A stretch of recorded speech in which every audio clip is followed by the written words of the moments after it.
তারেক রহমান, আপনার পার্টির কিছু অতি উৎসাহী লোক কিভাবে আওয়ামী লীগের অফিস খুলে দেয় অনুষ্ঠান করে, সেখানে কিভাবে বলে যে আওয়ামী লীগ রাজনীতি করবে, সেখানে জামাত রাজনীতি করতে পারবে না।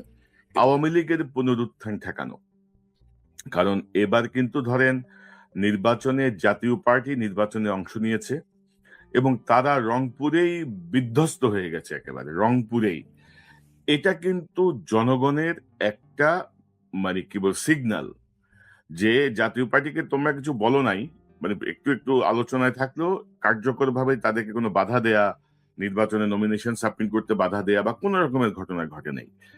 কিন্তু জনগণ জাতীয় পার্টিকে যেভাবে বয়কট করছে সেটা কিন্তু একটা সিগন্যাল যে আওয়ামী লীগের এই দোসরদেরকে এভাবে মানুষ এখনো বর্জন করছে। সো আওয়ামী লীগের পুনরুত্থান ঠেকানো, আওয়ামী লীগ এস্টাবলিশ করার জায়গাটায় বিএনপির এখন নেতৃত্ব তারেক রহমান সাহেব কিভাবে ভূমিকা নেবেন সেটা একটা বড় ইস্যু।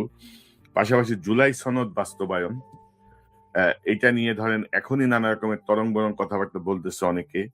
প্লাস ভারতকে বিএনপি কিভাবে ট্রিট করবে এই মুহূর্তে। ধরেন প্রেস কনফারেন্সে দেখলাম যে তারেক রহমান সাহেব স্ট্রেট বলেছেন যে বাংলাদেশের স্বার্থ এবং বাংলাদেশের জনগণের স্বার্থের উপর ভারতের সাথে সম্পর্ক নির্ধারিত হবে এবং অ্যাজ ওয়েল অ্যাজ সকল মানে চীন বলেন পাকিস্তান বলেন সবার সঙ্গে মিলে এই সম্পর্কটা হবে। তো এটা কিন্তু একটা অনেক বড় চ্যালেঞ্জ, একদিকে ভারত, একদিকে চীন, একদিকে পাকিস্তান, আবার পেছনে ধরেন আমেরিকা, আবার ওইদিকে ধরেন রাশিয়া। তো সব মিলিয়ে আপনি কিভাবে দেখেন? একটু একটু লম্বা হয়ে গেল বিষয়টা, যে ধরেন আওয়ামী লীগের পুনরুত্থান, ভারত প্রসঙ্গ এবং জুলাই সনদ বাস্তবায়ন। আপনি একটু সংক্ষেপে যদি বলেন, আমরা আর দুই একটা পয়েন্ট নিয়ে কথা বলবো। জি, আওয়ামী লীগের দেখেন এই আগামী সরকারের কাছে একটা বড় চ্যালেঞ্জ হচ্ছে দেশে একটা জাতীয় ঐক্যমত্য তৈরি করা। যে ডিভিশনের মধ্যে বা বিভাজনের মধ্যে দেশকে গত 19টা বছর রেখে দেওয়া হয়েছিল, সেই জায়গা থেকে সরায় এসে দেশে একটা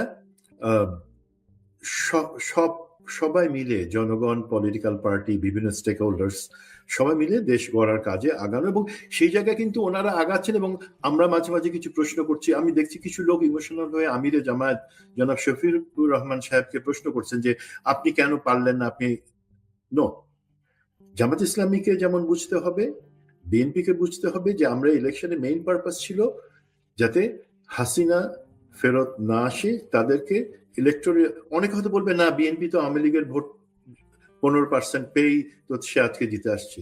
ক্যালকুলেশনটা ওইভাবে আসে নাই। আওয়ামী লীগ যদি ভোট দিয়ে থাকে তাদের ইচ্ছা, তাদের মতন করে দিছে, কেউ ঘাড়ে বন্দুক রেখে তাদেরকে দিয়ে ভোট দেয় নাই।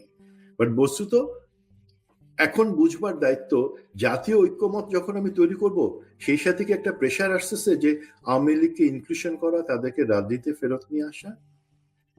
দেখেন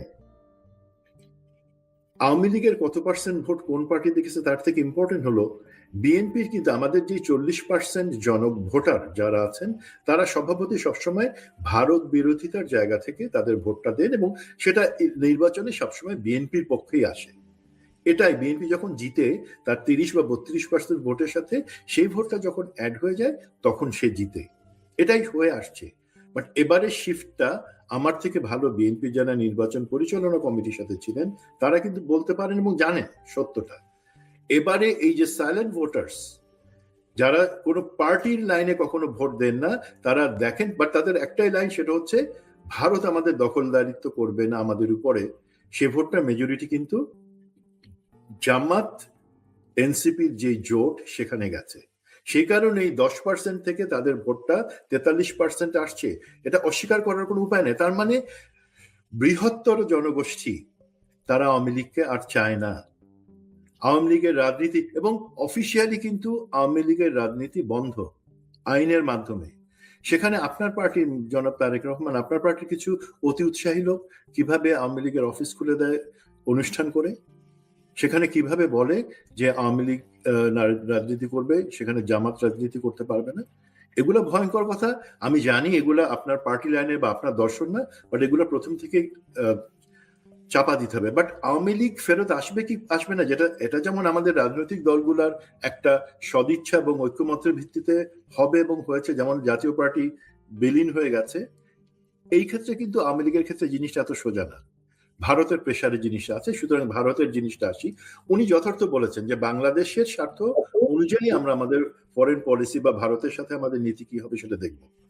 একই সাথে উনি নিশ্চয়ই জানেন যে ভারত ও ভারতের স্বার্থেই কিন্তু তাদের ফরেন পলিসিতে বাংলাদেশকে ডিল করবে।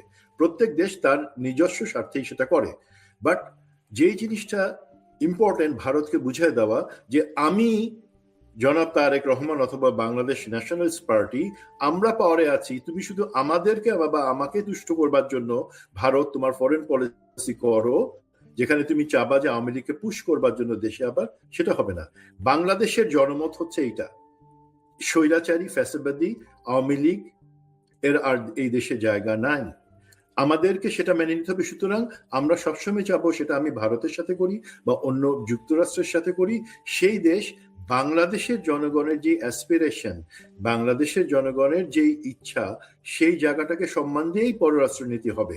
সেখানে আমি আমার পার্টি লাইনে কি করব, তার উপরে গিয়ে আমি বাংলাদেশের জনমতকে, যেখানে আমার 51% ভোটের সাথে যেখানে বাকি 49% ভোটের যারা দিয়েছে তারাও বাংলাদেশের জনগণ, তাদের ইচ্ছার প্রতিফলনও আমাদের পররাষ্ট্র নীতিতে থাকবে এবং সেটা আমি এনশিওর করব।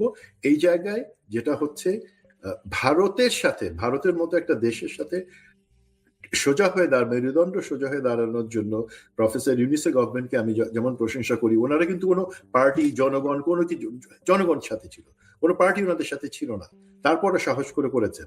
বাট আমরা যখন জনগণ একমত হব তখন কিন্তু ভারত সেখানে সুবিধা করতে পারবে না। এবং আমাদের কথা স্পষ্ট, তোমরা আমাদের সাথে এই সংক্রান্ত আওয়ামী লীগ সংক্রান্ত ব্যাপারে আলাপ করবার আগে তোমরা তাদেরকে হাতে হাত করা পাঠাই, দেশে পাঠাও সবাইকে, আমরা বিচার প্রক্রিয়া চলমান রাখছি, তারপরে কথা হবে যে তারা কি